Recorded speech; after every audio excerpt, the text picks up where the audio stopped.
Can you think of a time more taxing than the pandemic? For most of us, this pandemic is the most stressful time of our life. There's stress resulting from the grief of losing a loved one, stress caused by the fear of losing a near one, stress from trying to stay safe, and of course the stress from adjusting to the constantly changing new normal.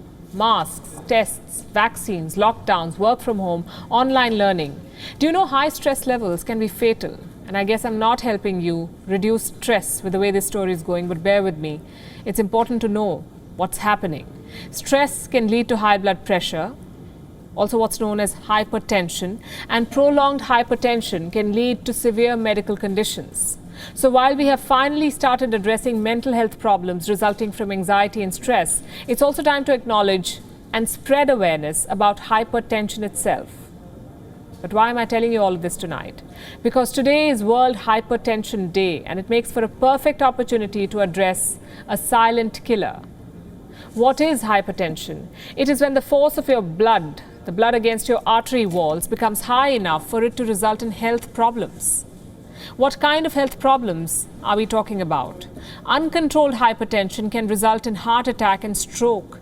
It can also narrow the blood vessels in your kidney, preventing them from functioning normally. Hypertension can also lead to thickening or narrowing of blood vessels in the eyes, resulting in the loss of vision. It can affect your memory, also lead to dementia. 1.3 billion people worldwide, 1.3 billion, have hypertension. How will we know if we have it too? What are the symptoms of hypertension? The Mayo Clinic says most people with high blood pressure do not show symptoms.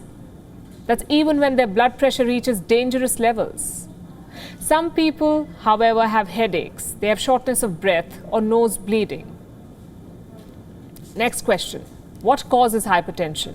So there are two types of hypertension, and each one has its own causes. The first one is called primary hypertension. It develops over time. It has no specific causes. Most people who have hypertension fall under the primary category. It is sometimes linked to genes, your lifestyle choices, poor diet, or physical changes like obesity or aging. The second one is the secondary type, secondary hypertension. It can be caused by sleep apnea, problems with thyroid, a kidney disease, alcohol abuse, side effects of medication, sometimes also because of drug abuse.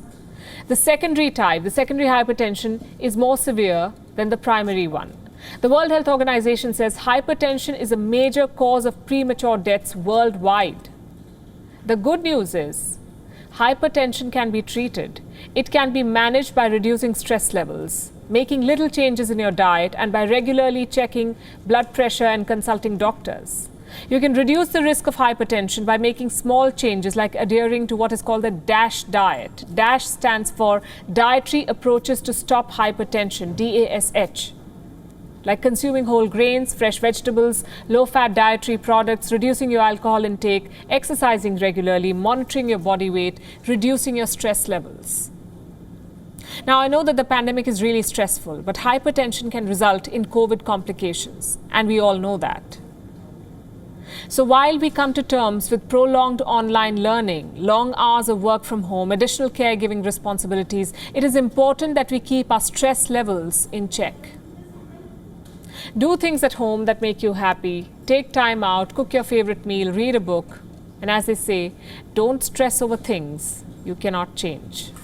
WION is now available in your country. Download the app now and get all the news on the move.